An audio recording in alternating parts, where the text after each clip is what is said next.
you raise your right hand? Do you, Congressman Doug Collins, solemnly swear or affirm that the testimony you are about to give before the United States Senate Committee on Veterans Affairs will be the truth, the whole truth, and nothing but the truth, so help you God? Thank you.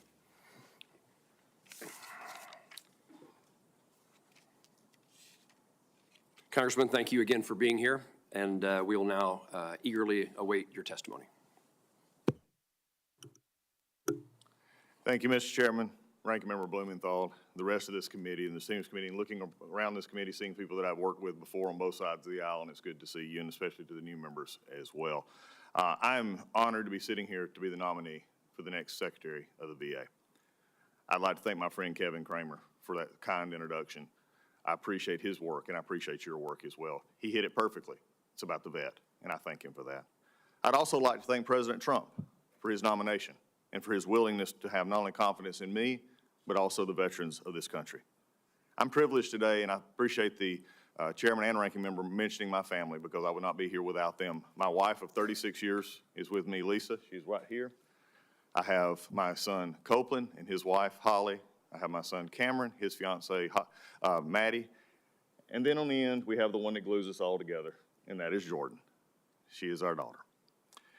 But there's also one that probably is watching right now that I'd be remiss if I didn't mention, and it's my 86-year-old father, who spent 31 years as a Georgia State Trooper. Dad, I'm here because of you and Mom, and I love you. You know, America is the greatest nation on earth, and it's the greatest nation on earth, I believe, because of the men and women who serve.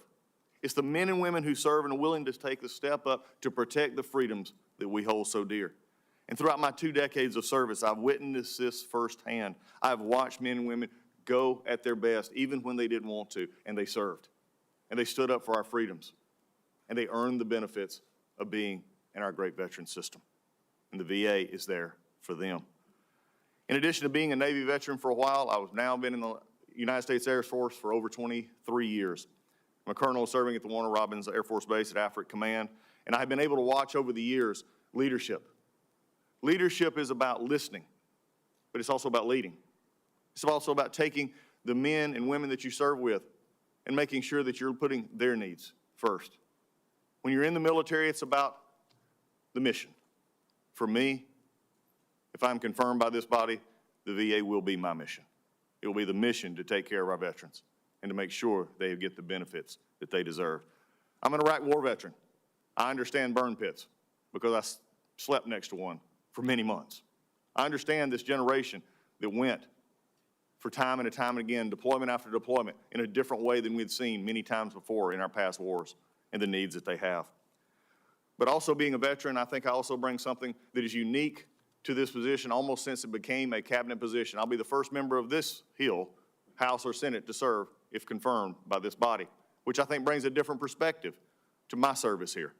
Because over the years, we've all had our differences in this body, and Ranking Member, I appreciate you mentioning, yes, we have differences, but we can agree.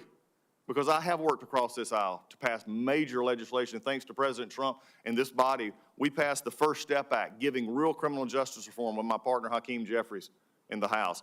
Music Modernization Act, which Senator Kramer mentioned. Defend Trade Secrets Act with Chris Coons and many others. These are the kind of things that make big differences when you cross and you give good ideas. For me, it is about having respect for the members. It's about having respect for this committee. And that is what I believe this committee is one of the most bipartisan here. I have earned and worked bipartisanly to make things happen in this country. Because you know also, I believe that we also have a lot we're in common with on both sides of this committee's dais. I believe we also believe that there is timely access and care for our veterans, for every eligible person. I believe that we're actually supposed to reach out, and the Mission Act provides that template that we passed here, that I was a part of passing. The VA Accountability and Whistleblower Protection Act, which passed, by the way, this body unanimously, that holds our veterans, workers, and the workers who touch our veterans to the highest standards possible. I will tell you right now, the veterans VA will not have a stronger fighter for the employees in the workforce than this secretary, if confirmed, and also one that will make sure that we're held accountable, because good work begots good work, and others need to be held accountable. We will do that to make sure that we get the best for our veterans. The PAC Act, which was mentioned by the ranking member, something that I think we're still developing and making sure everybody gets the treatment. Just passed the Elizabeth Dole Act, something we're going to have to look at next. I'm looking forward to. But as we look at this, I do bring one thing. It's going to require your help, and it's going to require our mission. I bring to you today two things that will be at the forefront of my service. These are my dog tags. They're a reminder, just like every other veteran who served, that we're part of a bigger unit.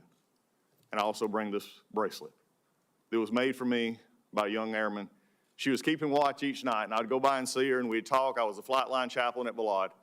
And she had said one night, she said, I've got something for you. And she ran back into her guard chat, and she came out with this. She said, you're always bringing us something and listening. She said, I want to give you something.